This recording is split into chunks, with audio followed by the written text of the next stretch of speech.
আসসালামু আলাইকুম। এই মুহূর্তে দেশ ও দেশের বাইরে থেকে যে সকল ভাই বোনেরা আমার ভিডিওটি দেখতেছেন তেনাদের সকলকে জানাচ্ছি ধন্যবাদ। আজকে যে বিষয়ের উপর আলোচনা করব সেটা হলো দাঁতের সমস্যা। আর এটা গবেষণা করে দেখা গেল যে আজ প্রায় 40% লোকেরই দাঁতের সমস্যা দেখা দিচ্ছে। তো কি কি সমস্যা? কিছু লোকের আছে দাঁত লাল হয়ে যায়, হলুদ হয়ে যাচ্ছে, হলুদ বর্ণ ইয়েলো হয়ে যায়। আবার কিছু সংখ্যক লোকের আছে দাঁতের মাথা ছোট ছোট খাত খাত হয়ে যায়, ভেঙে যাচ্ছে। এটা কেন হয়, কি কারণে হয়, বিষয়গুলো ক্লিয়ার করব। তারপরে ঔষধ ছাড়া কিভাবে ঘরোয়াভাবে এটা সমাধান আছে এ বিষয়ের উপর আলোচনা করব। আবার কিছু শ্রেণীর লোক আছে দাঁতের গোড়া ফুলে যাচ্ছে, এরকম ট্যাম ট্যাম হয়ে যায়, গোশ ফুলে যাচ্ছে। আবার কিছু সংখ্যক লোকের আছে দাঁতের মধ্যে গর্ত হয়ে যাচ্ছে, দাঁত ক্ষয় হইয়া গর্ত হয়ে যাচ্ছে। অনেকে বলে দাঁতে পোকা লাগছে, এটা বলে গর্ত হয়ে যাচ্ছে। তো মূলত এই বিষয়গুলো একমাত্র আপনার আমার অবহেলার জন্যই সমস্যাগুলো হয়। কারণ হলো আমরা অনেকেই রাত্রবেলা খাবার খাওয়ার পরে দাঁত ব্রাশ করি না। আর যখন এই রাত্রবেলা খানা খাওয়ার পরে দাঁত ব্রাশ করি না, তখন কিন্তু এই দাঁতের মধ্যে সকল ব্যাকটেরিয়াগুলো বাসা বাঁধার সুযোগ পায় এবং ব্যাকটেরিয়া তখন এই দাঁতকে আক্রমণ করে। এই জন্য দাঁতের ক্যালসিয়াম নষ্ট হয়ে যায় এবং এই ক্যালসিয়ামটা নষ্ট হওয়ার পরে দাঁতের মাথা দিয়ে বিভিন্ন জায়গায় ছোট ছোট খাদ হয়ে যায়, দাঁতের মাথা ভেঙে যায়। 2 নম্বরে হলো দাঁতের শিরশিরি কেন হয়? যাদের দাঁতের এনামেল নষ্ট হয়ে যায় তাদের এই সমস্যাটা হয়। তাহলে যারা রাত্রবেলা ব্রাশ না করে ঘুমিয়ে থাকে তাদের কিন্তু এই সমস্যাটা, যেই সকল খানা দানা খাইছে, অনেক সময় অনেকে আছে মিষ্টি জাতীয় খাবার খায়, ফিরনি, পায়েস বা যে কোনো রসগোল্লা, চমচম, যে কোনো মিষ্টি বা ছানা মিষ্টি খাইছে বা দধি খাইছে, কিন্তু খাওয়ার পরে সে দাঁত ব্রাশ করে নাই। তো রাত্রবেলায় তার দাঁতের মধ্যে কি রয়েছে, মিষ্টি জাতীয় একটা দ্রব্য ভাব রয়েছে। তখন দেখা যায় তার মধ্যে ব্যাকটেরিয়া জন্মাইতে কি হয়, সহযোগিতা করে এবং এই ব্যাকটেরিয়া জন্ম নেয়। এই জন্য বলবো যে যাদের এই সমস্যা আছে তাদের ঘরোয়াভাবে কিভাবে মেডিসিন ছাড়া দ্রুত গতিতে নিরাময় হবে এবং ভালো হবে সে বিষয়ের উপর আলোচনা করব। তবে সর্বপ্রথম আপনার অভ্যাস করতে হবে যে রাত্রবেলা খানা খাওয়ার পরে দাঁত ব্রাশ করতে হবে, এটা অবশ্যই। এখন আসেন, যদি মনে হয় যে কারো দাঁতের গোড়া ফুলে যাচ্ছে, তাহলে মনে করেন যে আপনার ভিটামিন সির অভাব হয়ে যাচ্ছে, তাহলে আপনি 1 গ্লাস কুসুম গরম পানির মধ্যে ছোট লেবু হলে 1টা লেবুর রস, বড় লেবু হলে অর্ধেক লেবুর রস, এটা আপনি খানা খাওয়ার পরে ভরা পেটে প্রতিদিন কমপক্ষে একবার এটা খাবেন, সেটা সকালে হোক অথবা রাত্রে হোক। কারণ ভিটামিন সির অভাবে সমস্যা, দাঁতের গোড়া ফুলে যাচ্ছে, পায়রিয়া হচ্ছে, যার দরুন আপনি কি করবেন, এটা খাবেন। অনেকে দাঁতের গোড়া ক্ষত হয়ে যাচ্ছে, রক্ত বাইর হচ্ছে, তো অবশ্যই এটা আপনারা খাবেন। 2 নম্বরে হলো যে যাদের দাঁতের গোড়া ব্যথা হয়েছে এবং ক্ষত হয়েছে বা দাঁতে গর্ত হয়েছে, এখন যা কিছু খাচ্ছেন আপনার দাঁতের মধ্যে ময়লা জমতেছে, সেই ক্ষেত্রে কি করবেন? সেই ক্ষেত্রে হলো আপনার দাঁতকে পরিষ্কার করতে হবে। কিভাবে? আপনি দেখা গেল যে সকালে রাত্রে যখন ব্রাশ করছেন, ব্রাশ করার পরে একটু পানি কুসুম গরম করবেন। ধরে নেন আপনি 1 গ্লাস কুসুম গরম পানি করছেন, তার মধ্যে 3-4টা লবঙ্গ থেতো করে ওর মধ্যে দিয়ে দিছেন। আর হালকা একটু ওই যে ভাত খাওয়ার যে লবণ আমরা খাই, কাঁচা লবণ, হালকা একটু লবণ দিয়ে দেবো। আর 2-4 পিস ওই যে লবঙ্গ থেতো করে আমরা এটা কি করব, পাটায় বাইটে অথবা পাউডার বানিয়ে যেভাবে দেন ওই পানির মধ্যে দিয়ে দেব। এখন এই যতটুক গালে সবে এতটুক পরিমাণ গরম পানি দেয়া কুলি করতে হবে, গালের মধ্যে দিয়ে আপ ডাউন করতে হবে। দাঁতের মধ্যে যত ময়লা আছে ওই আপ ডাউন, এবং কোনো কিছু যদি প্রবেশ করে থাকে লবণে, কিন্তু লবণ পানি গরম পানিতে কিছু কাটা বা কোনো খাদ্য খোরাকি কোনো কিছু যদি দাঁতের মধ্যে থাকে ওটা কিন্তু বাইর করে দেয়। এই জন্য গালের মধ্যে আপ ডাউন করে অবশ্যই এটাকে পরিষ্কার করতে হবে। 2 নম্বরে হলো যাদের দাঁতে গর্ত হয়েছে তারা কি করবেন? তাদের 2 ধরনের চিকিৎসা। একটা হলো দাঁতে গর্ত হয়ে গেছে, তাহলে আগে ওই যে গরম পানিতে আপনি কি করেন, কুলি করেন। কুলি করার পরে প্রয়োজনে গালের মধ্যে একটু পানি থাকা অবস্থায় চিকুন কটন বার আছে, যেই চিকুন কটন বার আপনার গর্ত হয়ে গেছে এর মধ্যে ভালো করে যায়, তাইলে ওর মধ্যে দিয়ে খারাপভাবে এইভাবে যে দিয়ে দাঁতের মধ্যে গালে পানি রেখে ওয়াশ করবেন এইভাবে, যাতে ভিতরে একদম ক্লিন পরিষ্কার হয়ে যায়। পরিষ্কার হয়ে যাওয়ার পরে এখন কি দিবেন, বাজারে লবঙ্গর তেল কিনতে পাওয়া যায়, ওই জায়গায় 2-3 ফোঁটা লবঙ্গর তেলটা আপনি এই দাঁতের মধ্যে দিয়ে দেন, দিয়া 1 ঘন্টা এইভাবে রাখেন। দেখবেন যে ইনশাল্লাহ 1 ঘন্টা পর আপনার ব্যথা চলে গেছে। 10 মিনিটে আপনি উপকার পাবেন। এরকম একটা মারাত্মক একটা জাদুকারী জিনিস, সেটা লবঙ্গর তেল।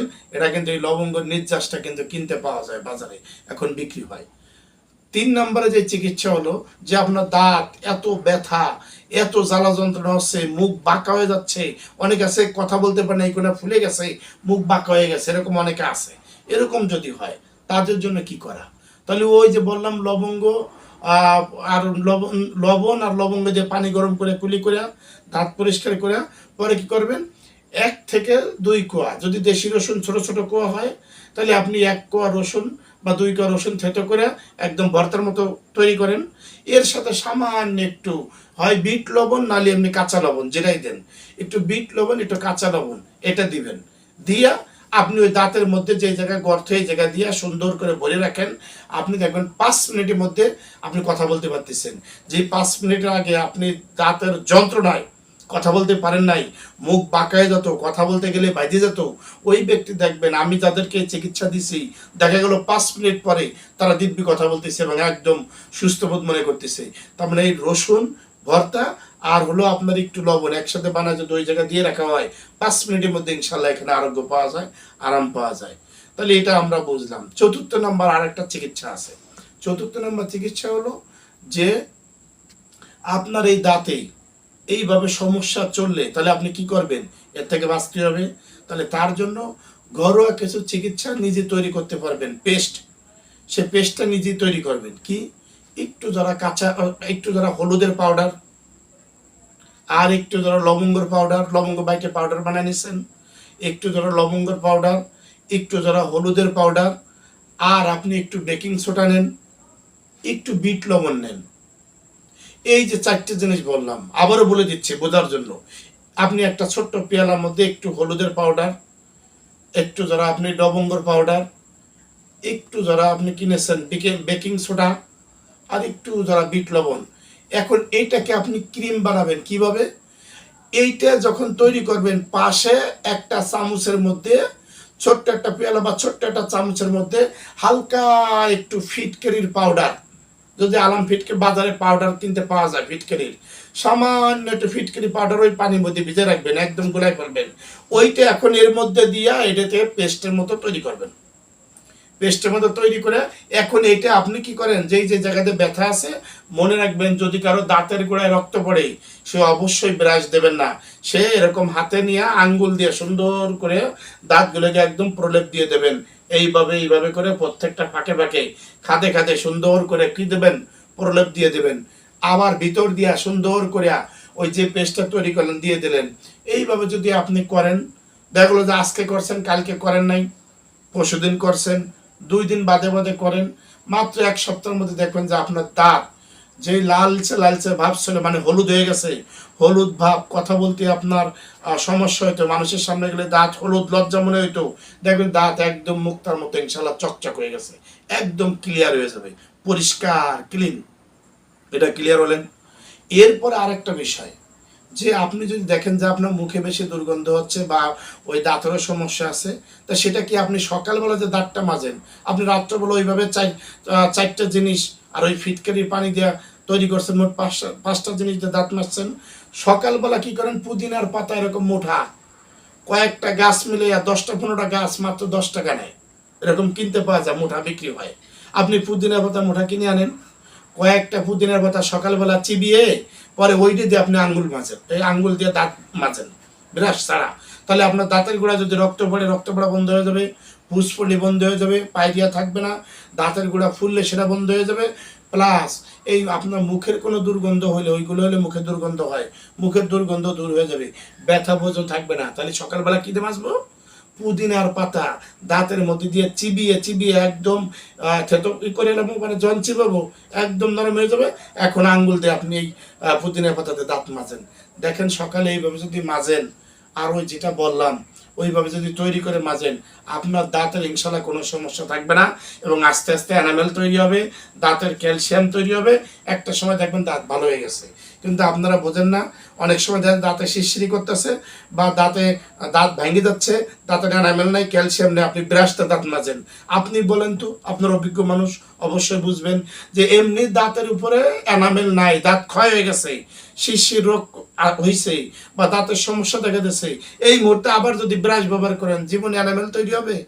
এই জন্য আঙ্গুল দিয়ে যখন আপনি এটা মাজবেন, দিয়ে 10 মিনিট বন্ধ রাখেন, 10 মিনিট পরে থুতু এলে ফেলাই দিয়া পরে আপনি ওই যে লবঙ্গ আর লবণ দিয়ে গরম পানি দিয়ে কুলি করেন, দেখেন দাঁতের সব সমস্যা ইনশাল্লাহ দূর হয়ে যাবে। আশা করি আজকে যে বিষয়ের উপরে আপনাদেরকে ধারণা দিতে চাইছিলাম সেটা আমি দিতে সক্ষম হয়েছি।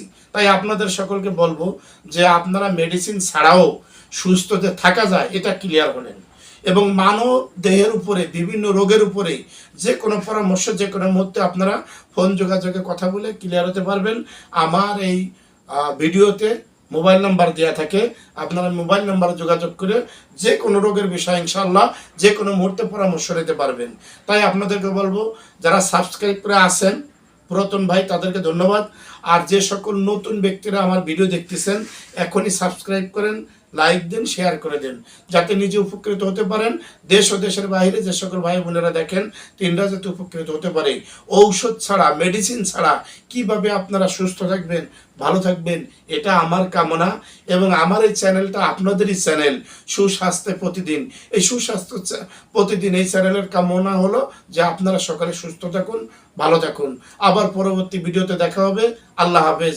আসসালামু আলাইকুম ওয়া রাহমাতুল্লাহি ওয়া বারাকাতুহু।